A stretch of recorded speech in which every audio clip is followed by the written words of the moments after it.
Be ready. 10 seconds to go.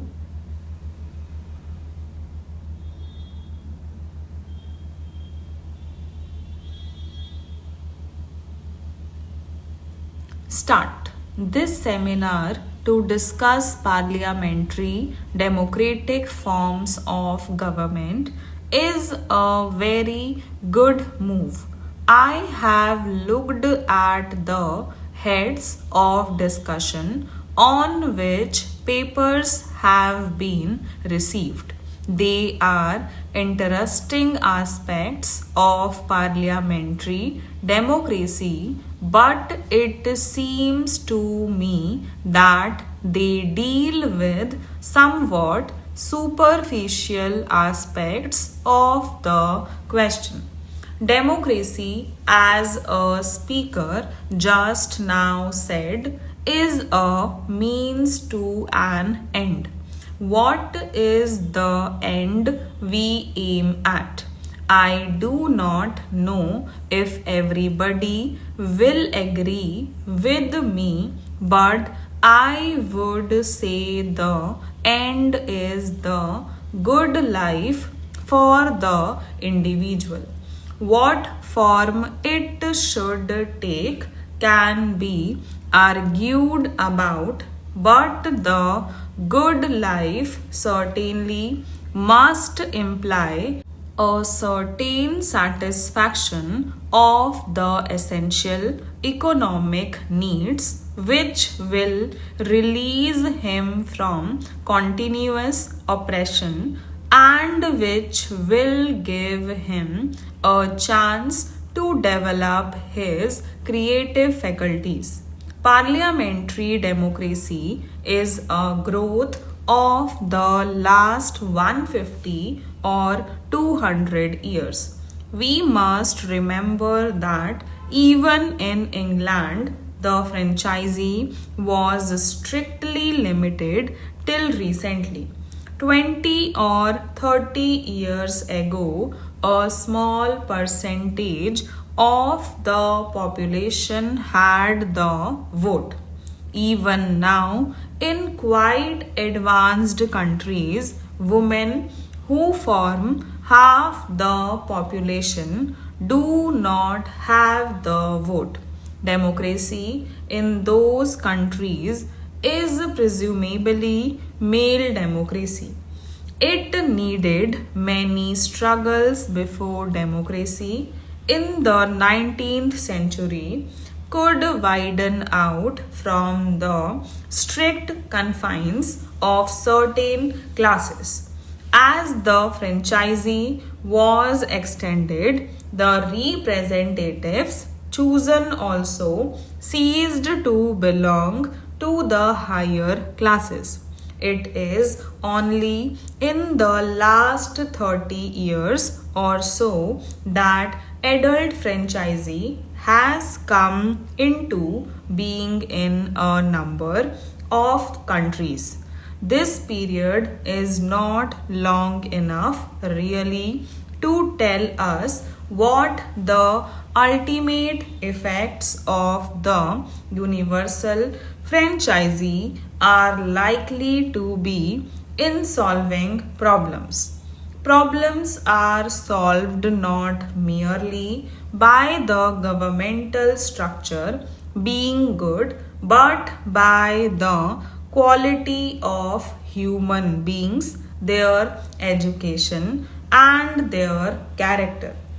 The machine can at best make it easier for those qualities to develop and remove any elements which suppress growth. In the past, democracy has been taken chiefly to mean political democracy, roughly represented by the idea of every person having a vote. It is obvious that a vote by itself does not mean very much to a person who is down and out and starving. such a person will be much more interested in food to eat than in a vote his democratic right. Therefore, political democracy by itself is not enough except that it may be used to obtain a gradually increasing measure of economic democracy. The good things of life must become available to more and more people, and gross inequalities must be removed. That process has no doubt gone on for some time in countries where there is political democracy.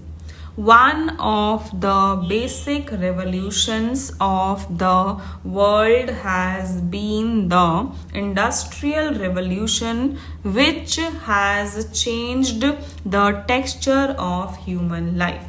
But people's minds lag behind events. Sometimes the person who considers himself most revolutionary is very conservative, that is, he holds on to things regardless of the changing conditions. The French Revolution came with a mighty bang, frightened Europe, and created innumerable waves of thought which affected Europe for almost the next 100 years. Again and again in the rest of Europe, there were waves of revolutions following the ideas of the French Revolution, but they ended up as petty revolutions.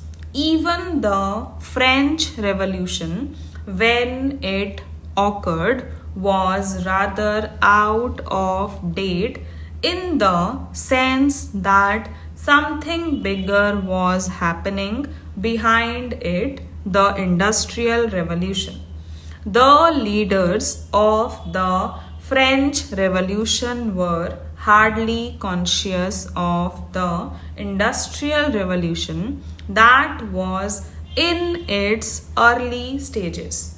They were thinking mainly of political problems. For a considerable time after the French Revolution, while the Industrial Revolution was working its mighty change, the thinking of people was governed by the slogans and ideas of the French Revolution. Something big has happened in the structure of human life with the coming of atomic energy. We may take this as the consummation of the industrial age. It forces us to decide how we are going to use this mighty power, rightly or wrongly, in conflict or in cooperation. All this should really force us to think on entirely new lines. We have to decide how to face these problems and not continue to think of petty matters. We believe in democracy. Speaking for myself, I believe in it first of all because I think it is the right means to achieve ends and because it is a peaceful method. Secondly, because it removes the pressures which other forms of government may impose on the individual. It transforms the discipline which is imposed by authority largely to self discipline. Self discipline means that even people who do not agree accept solutions because it is better to accept them than to have conflict.